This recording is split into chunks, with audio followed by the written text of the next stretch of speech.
দাদা, আমি তোর সাথে আর থাকতে পারবো না একসাথে। কেন?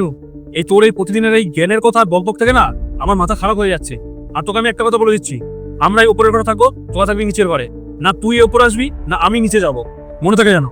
আচ্ছা, তোর যখন এটাই ইচ্ছা তাই হবে।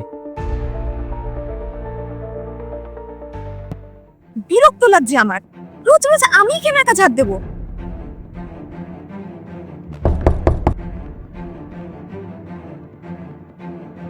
নিচের বারান্দাটা তোমরাও ইউজ করো, আমি একা কেন ঝাড় দেবো?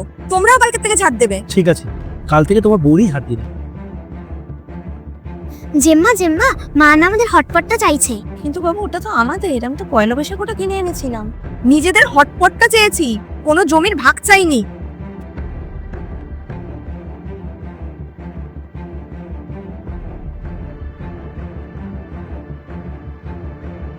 এটা তো আমাদের হটপটটা।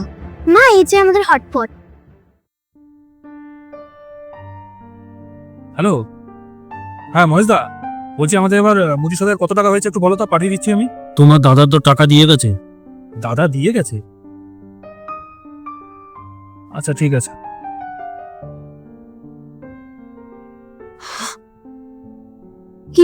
কি ভাবছো? অনেক বড় ভুল হয়ে গেছে জানো তো। কি হয়েছে?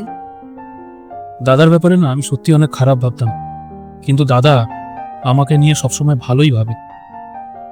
ভুল তো আমারও হয়েছে গো। একটা কাজ করি না, চলো দাদা আর বৌদির সাথে একবার দেখা করে আসি আমরা। চলো।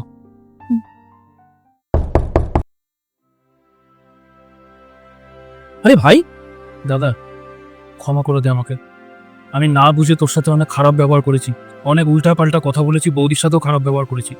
ক্ষমা করে দে দাদা, দয়া করে ক্ষমা করে দে। ধুর পাগল, আমি তো তোর জন্য সবসময় ভালোই চেয়ে এসেছি। চল একসঙ্গে বসে চা খাই।